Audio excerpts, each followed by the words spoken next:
ముందుగా పత్రికా విలేకరులకి మీడియా మిత్రులందరికీ వెరీ గుడ్ ఆఫ్టర్నూన్. ముఖ్యంగా ఈరోజు ఏదైతే హుజురాబాద్ శాసనసభ్యుడు ఏదైతే పైసాల దందా పాడి కౌశిక్ రెడ్డి అరెస్ట్ పైన బీఆర్ఎస్ పార్టీ హరీష్ రావు కేటీఆర్ స్పందిస్తూ అదేదో ఉద్యమం చేసి లేదా ప్రజల సమస్యలపైన పోరాడితే ఆయన ఏదో అరెస్ట్ చేసినట్టు ఆయన అరెస్ట్ ని ఖండిస్తున్నామని చెప్పి సిగ్గు శరం లేకుండా మాట్లాడుతారు.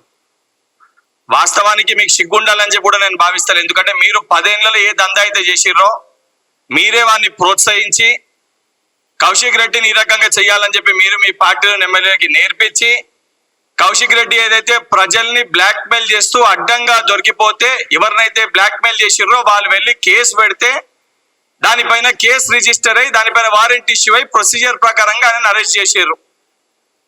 అరెస్ట్ చేసిన దాంట్లో ఈ క్రషర్ ఇష్యూ కూడా కమలాపూర్ మండలంలో వంగపల్లి గుండేడు గ్రామ శివారులో ఈ క్రషర్ ఉంటది. ఆ క్రషర్ తో ఈయన ఎమ్మెల్సీ ఉన్నప్పుడు ఏదో ఒప్పందం చేసుకొని ఊరిపైన ఏదో కొన్ని పైసలు ఇప్పిస్తా గ్రామ డెవలప్మెంట్ కోసం అని చెప్పి ఆ రోజు ఒప్పందం చేసుకొని క్రషర్ తో మాట్లాడుకొని కొన్ని డబ్బులు ఈయన తీసుకుండు ఆ గ్రామానికి ఇవ్వకుండా. తర్వాత గ్రామ ప్రజలు అక్కడ డెవలప్మెంట్ కోసము గుడిగట్టి అనికి దానికోసం మరి పైసలు ఇస్తా అన్నాడు, మరి నువ్వు ఇప్పిస్తా అన్నావు చెప్పినావు, ఇంకా మరి డబ్బులు రాలేదని చెప్పి వాళ్ళు ఈయన పైన ఒత్తిడి చేయగా ఈయన మళ్ళా ఫోన్ చేసి అది నా లెక్క నాకు ఇచ్చినాయి, అది కాక నువ్వు ఇస్తా అన్న పైసలు నువ్వు గ్రామానికి ఇవ్వాలని చెప్పి వాళ్ళని బ్లాక్ మెయిల్ చేసే ప్రయత్నం చేసిండు. బ్లాక్ మెయిల్ చేస్తే వాళ్ళు దాన్ని తట్టుకోలేక ఇబ్బంది పడి వాళ్ళు దానిపైన కంప్లైంట్ చేశారు.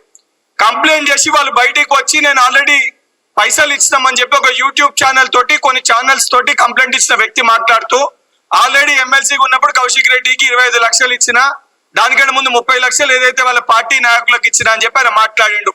మాట్లాడిన తర్వాత ఇదంతా బయటికి వస్తే బట్టబయలైతే గుండేడు వంగపల్లి గ్రామ ప్రజలు ఈయన గుడ్డలు ఉడదీసి కొడతారనే ఒక భయానికి ఈ కేసు రిజిస్టర్ అయినాక ఆయన ఇచ్చిన ఇయ్యకపోయినా నేను ఇస్తా అని చెప్పి గుండేడుకు పోయి ఆ గ్రామం ఈ కేసు రిజిస్టర్ అయినాక ఆ గ్రామానికి పోయి 10 లక్షల రూపాయలు చెక్ ఇచ్చిండు కౌశిక్ రెడ్డి. మరి నిజంగా వాస్తవాలు అయితే వాళ్ళ దగ్గర నువ్వు ఏ తప్పు చేయకపోతే నీ పైన కేసు రిజిస్టర్ అయినాక నువ్వు ఆ గ్రామానికి పోయి 10 లక్షల రూపాయలు చెక్ ఎందుకు ఇచ్చినావు? మరి ఈ ఫోటో వాస్తవమా కాదా? ముందు దీనికి బీఆర్ఎస్ పార్టీ నాయకులు ఎవరైతే పాడి కౌశిక్ రెడ్డి ఆ దొంగ కౌశిక్ రెడ్డికి వత్తాసు వలుకుతున్న కేటీఆర్ హరీష్ రావు మాట్లాడాలి, సిగ్గుండాలి కొంచెమన్నా. నువ్వు మీటింగ్ పెట్టుకుంటే వీడు అడ్డగోలుగా ఎట్లా ప్రజల్ని దోచుకొని బ్లాక్ మెయిల్ చేసిండో ఇవి ఒక ఎవిడెన్స్ మటుకే ఈరోజు బయటికి వచ్చింది. వాని చరిత్ర అంతా కూడా ఆడ ప్రజల్ని మోసం చేసి బ్లాక్ మెయిల్ చేసిన చరిత్రనే పాడి కౌశిక్ రెడ్డి. ఇది గతంలో ఇదే హుజురాబాద్ లో అనేక మందిని ఉద్యోగాలు పెట్టిస్తా అని చెప్పి మోసం చేస్తే ఇదే హరీష్ రావు కేటీఆర్ దగ్గరికి ఎంతో మంది కంప్లైంట్ చేయడానికి పోతే మీరు సెటిల్ చేసిన సందర్భాలు లేవా? మీరు మాట్లాడిన సందర్భాలు లేవా? మీ పార్టీ జెడ్పీటీసీ ఎంపీటీసీలే వాళ్ళని కూడా మోసం చేసిండు, వాళ్ళ దగ్గర కూడా డబ్బులు తీసుకుండు అని చెప్పి మీ దగ్గర కంప్లైంట్ చేస్తే మీరు కౌశిక్ రెడ్డిని పిలిచి తిట్టిన మాట వాస్తవమా కాదా? ఇవన్నీ మర్చిపోయినరా? ఇప్పుడు కూడా కొన్ని కేసులలో తప్పు చేసిన వాళ్ళు బయట దేశాల్లో పోయి దాచుకోమని చెప్పి ఏ రకంగా మీరు సలహాలు ఇచ్చి ఫోన్ ట్యాపింగ్ కేసులలో ఎట్లయితే కేసుల్ని తప్పుదో పట్టించే ప్రయత్నం చేసిర్రో దీంట్లో కూడా ఈ దొంగని పారిపోమని చెప్పి ఈ యొక్క దొంగని వెళ్ళిపోమని చెప్పి ఈ దొంగని వేరే దగ్గర పోయి దాచుకో నీకు బెయిల్ వచ్చే వరకు అని చెప్పి ఇష్టం వచ్చినట్టు ఆ దొంగకి సలహా సూచనలు మీరు ఇచ్చారు కాబట్టే నిన్న దొంగ ఏదైతే ఎయిర్పోర్ట్ లో శంషాబాద్ ఎయిర్పోర్ట్ లో దుబాయ్కి పారిపోనికి ప్రయత్నం చేస్తుంటే పోలీస్ అధికారులు ఆయన అరెస్ట్ చేశారు. అరెస్ట్ చేసినప్పుడు వాస్తవాలు తెలుసుకొని మాట్లాడాల్సిన మీరు ఆ రకంగా మాట్లాడకుండా గురువుని మించిన శిష్యుడు అయిండు మా ఎమ్మెల్యే అని చెప్పి ఆయన అరెస్ట్ ని ఖండిస్తున్నామని చెప్పి మాట్లాడుతారు. సిగ్గు లేకుండా ఇట్లా మాటలు మాట్లాడితే ఈ రోజు పాప మా హుజురాబాద్ నియోజకవర్గ ప్రజలు కూడా ఈ యొక్క దొంగ ఈ బ్లాక్ మెయిలర్ మాకు ఎమ్మెల్యేనా అని చెప్పి బాధపడే పరిస్థితి ఈ రోజు ఉంది. ఇప్పటికన్నా ఇటువంటి వాటికి పైన మాట్లాడే ముందు వాస్తవాలు తెలుసుకొని మాట్లాడకపోతే ఈ యొక్క దొంగలకి ఏదైతే మాతో పాటు ఇంకొక మంచి దొంగ మా ఒక దాంట్లో చేరిండు, మా దగ్గర మా శిష్యరికంలో మంచిగా నేర్చుకుండి అని చెప్పి మీరు ఇటువంటి వాళ్ళకి ప్రోత్సహించి ఇటువంటి విషయాలను మీరు ఏదైతే దీనికి మద్దతు పలుకుతే రేపు పొద్దున ప్రజలు మిమ్మల్ని గుడ్లతోటి కొట్టే రాళ్లతోటి కొట్టే పరిస్థితి ఏర్పడుతుంది కేటీఆర్ హరీష్ రావు.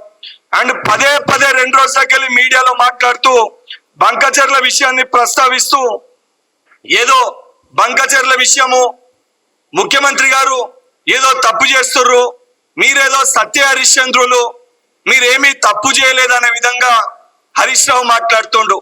అరే బాబు, మీరు చేసిన దొంగతనము, మీరు చేసిన లంగతనము మీకెక్కడ చుట్టుకుంటది, మీ గుట్టెక్కడ రట్టయితది, బాబమ్మర్దుల భాగవతం ఇంట్లో ఎక్కడ బయటపడుతుంది అని చెప్పి ఈ సమస్య మీ దాకా రాకముందే మేము ఇతరులని దొంగ అని అంటే ఇది మాకు చుట్టుకోదనక ఉద్దేశంతో మీరు మాట్లాడుతున్నట్టు చాలా స్పష్టంగా కనబడుతుంది. ఎందుకనంటే గతంలో జగన్మోహన్ రెడ్డికి ఉచిత సలహా ఇచ్చి దీనికి నాంది పలికింది మీ బావబమ్మర్దులు కాదు అని చెప్పి నిజంగా దమ్ముంటే ఏదైనా గుడికొచ్చి మీరు ప్రమాణం చేయాలి. ఎందుకంటే ఆ రోజు మీ పేపర్లనే, ఎందుకంటే వేరే పేపర్ క్లిప్పింగ్ చూపిస్తే అది మాది కాదు ఇంకో పేపర్లో వేసిరు మా పైన కోపంతో మాట్లాడతారు. కాబట్టి మీ పేపర్లోనే వచ్చిన పేపర్ క్లిప్పింగ్ ఇది. కలిసి నడుద్దాం అని జగన్మోహన్ రెడ్డితో ఆ రోజు విందుకి పిలుచుకొని ఏదైతే ఆ రోజు మీ ప్రగతి భవన్ లో కూర్చోబెట్టుకొని జగన్మోహన్ రెడ్డి తోటి మాట్లాడి లోపాయిక ఒప్పందాలు చేసుకొని దాన్ని స్వయాన జగన్మోహన్ రెడ్డి ఆంధ్రప్రదేశ్ అసెంబ్లీలో కేసీఆర్ గారిని పొగిడి ఆ రోజు కల్వకుంట్ల చంద్రశేఖరరావు గారిని పొగిడినప్పుడు వచ్చిన ఆర్టికల్ ఇది. మరి నిజంగా మీరు సహకరించకపోతే ఆ రోజు లేని ఆలోచనకి సహకరించింది మీరు, ఆ రోజు లేని ఆలోచనని పుట్టించింది మీరు, ఈ రోజు దీనికి నాంది పలికింది మీరు. మీ నినాదము ఇచ్చే ప్రయత్నం చేశారు, కానీ మా ముఖ్యమంత్రి గారి నినాదము దీన్ని ఆపాలే, దీన్ని ఇయ్యకూడదని చెప్పి ప్రొసీజర్ ప్రకారంగా కంప్లైంట్ పెట్టి తెలంగాణ రాష్ట్రం కొట్లాడింది నీళ్లు నిధులు నియామకాల కోసం. ఆ నీళ్లని మీరు తప్పిదం చేస్తే ఈ రోజు ప్రొసీజర్ ప్రకారంగా బంకచర్లకి అనుమతి ఇవ్వకూడదని చెప్పి ఆల్ పార్టీస్ ఎంపీస్ తోటి మీటింగ్ పెట్టి ఢిల్లీకి వెళ్ళి కేంద్ర మంత్రిని కలిసి కంప్లైంట్ ఇచ్చిన నినాదం ఏదైతే మా ప్రభుత్వాన్ని, మా ముఖ్యమంత్రిది, మా ప్రజా ప్రభుత్వాన్ని, మీ నినాదం ఇది, మా నినాదం ఇది. ఇది చాలా స్పష్టంగా ప్రజలు కూడా గమనిస్తుర్రు. మీరు చేసిన దొంగతనాలని ఈ రోజు దొంగలే దొంగతనం అయింది, దొంగలే దొంగతనం చేసిండ్రు అనే ఒక ఇతరులని దొంగతనం చేసిరు అని చెప్పే ఒక మీ నినాదాన్ని ప్రజలందరూ కూడా గమనిస్తుర్రు. ఇప్పటికన్నా నిజంగా మీకు దమ్ము ధైర్యం ఉంటే, ఈ బాబా మర్దులకి దమ్ము ధైర్యం ఉంటే బయటికి వచ్చి ప్రమాణం చేసి ఇందులో మేమేమీ తప్పులు చేయలేదు, ఏమీ తప్పులు జరగలేదని చెప్పి ప్రజల సాక్షిగా మీ యొక్క నిబద్ధతని మీరు చాటుకోకపోతే ప్రజలు మిమ్మల్ని రేపొద్దున అసహించుకోవడమే కాదు, తెలంగాణకి చేసిన ద్రోహానికి రేపొద్దున కనీసము శాసన సభ్యులుగా మీకు ఎన్నికల్లో డిపాజిట్ వచ్చే పరిస్థితి కూడా ఉన్నదని చెప్పి కేసీఆర్ ని ఏదైతే కేటీఆర్ ని హరీష్ రావుని హెచ్చరిస్తున్నా. దానితో పాటు నిన్న వారి కూతురు కల్వకుంట్ల కవిత గారు మాట్లాడుతూ ఏదైతే పేపర్ టైగర్ అని చెప్పి ముఖ్యమంత్రి గారిని ఉద్దేశించి మాట్లాడుతారు. అరే అమ్మా, మీ అయ్య పేపర్ టైగర్. ఇదే వాసాల మర్రి గ్రామానికి సంబంధించి మీ అయ్య ఆ రోజు ఏదైతే వాసాల మర్రికి పోయి ఆడ ఆగవ్వని కలిసి ఆగమాగం చేసిండు. ఆగవ్వని కలిసి ఇల్లు కట్టిస్తా, ఈ వాసాల మర్రిని నేను దత్తత తీసుకుంటున్నా, ఇక్కడ ప్రజలందరూ కూడా ఏదైతే చాలా అద్భుతంగా ఈ వాసాల మర్రిని తీర్చిదిద్దుతా అని చెప్పి మీ అయ్య ఆ రోజు ఆగమాగం చేసిండు. మీ అయ్యవై ఆగమాగం చేసి వాగ్దానాలు చేసినాక వాసాల మర్రి గ్రామ పరిస్థితి ఈ రకంగా ఉండే. మీరు మాట ఇచ్చి మీరు ఇల్లు కట్టియాక అక్కడ ప్రజలని ఆగవనే కాదు మొత్తం ఆగవని ఆగం చేసిర్రు. వాసాల మర్రిని కూడా పాపం వాసాలు లేకుండా అక్కడ ప్రజలను కూడా మీ అయ్య ఇబ్బంది పెట్టిండు. మీ అయ్య ఇబ్బంది పెడితే అక్కడ ప్రజలు ఇబ్బంది పడుతుంటే ఈరోజు బాధ్యతతోటి అక్కడ ఉన్న ప్రజలకి ఇల్లు కట్టించాలి, ఇందిరమ్మ ఇల్లు ఇవ్వాలని చెప్పి నిన్న పోయి గౌరవ మా మంత్రి గారు పొంగులెట్టి శ్రీనివాస్ రెడ్డి గారు, అదే విధంగా మా ఎంపీ గారు, స్థానిక ఎమ్మెల్యే అక్కడ అందరూ వెళ్ళి ఆగవ్వకి ఇందిరమ్మ ఇల్లు ఏదైతే సంబంధించి ఆమెకి ఇవ్వడం జరిగింది. ఇది మా చిత్తశుద్ధి, ఇది ప్రభుత్వం ఒక చిత్తశుద్ధి.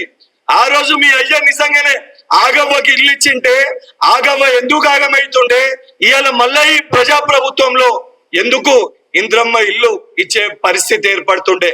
ఈ రోజు మా ముఖ్యమంత్రి నిజమైన టైగర్, ఇచ్చిన మాటని నిలబెట్టుకోవాలని, ప్రజల సంక్షేమం కోసం కృషి చేయాలని చెప్పి ఒక బాధ్యతతోటి ఇంద్రం మిల్లు ఇస్తుంది గౌరవ ముఖ్యమంత్రి గారు. మీ అయ్యే పేపర్ టైగర్ కాబట్టే అడ్డగోలుగా ఏదైతే వాగ్దానాలు చేసి ఆ రోజు ఆగవ్వ దగ్గర పోయి కలిసి భోజనం చేసి ఏదైతే ఆగవ్వని పక్కన కూర్చోబెట్టుకొని ఇల్లు కట్టిస్తా అని చెప్పి ఏదైతే భోజనం చేసి దాన్ని కేవలము మన రాష్ట్రంలో గారు నేషనల్ మీడియాలో కూడా దాన్ని ప్రచారం చేసుకొని దాన్ని లబ్ధి పొంది రాజకీయంగా ఇల్లు కట్టిన ఒక చరిత్ర మీ అయ్యది, మీ కుటుంబానిది. ఇప్పటికన్నా మాట్లాడే ముందు మీరు చేసిన దొంగతనాలు, మీరు చేసిన అక్రమాలు, మీరు చేసిన అవినీతి తెలంగాణ ప్రజలకి దాని గురించి క్షమాపణ చెప్పకుండా దొంగలు ఈరోజు ఇతరుల పైన మీరు చేసిన దొంగతనాన్ని రుద్దే ప్రయత్నం చేస్తే తెలంగాణ ప్రజలకి వాస్తవాలన్నీ తెలుసు. ఇదే రకంగా మీరు యొక్క ప్రవర్తన ఉంటే రేపు పొద్దున మీ కుటుంబంలో ఎవరు బయట తిరిగినా కూడా మిమ్మల్ని గుడ్డలు ఉడదీసి ప్రజలు మిమ్మల్ని ఉరికిచ్చే పరిస్థితి ఏర్పడుతుంది. ఫార్మ్ హౌస్ లో కూర్చున్న కల్వకుంట్ల చంద్రశేఖరరావు గారు మీ కుటుంబ సభ్యులని కూర్చోబెట్టుకొని వాస్తవానికి మీరు చేసిన తప్పులు ఏవైతున్నాయో వాళ్ళకి బోధించుండ్రి.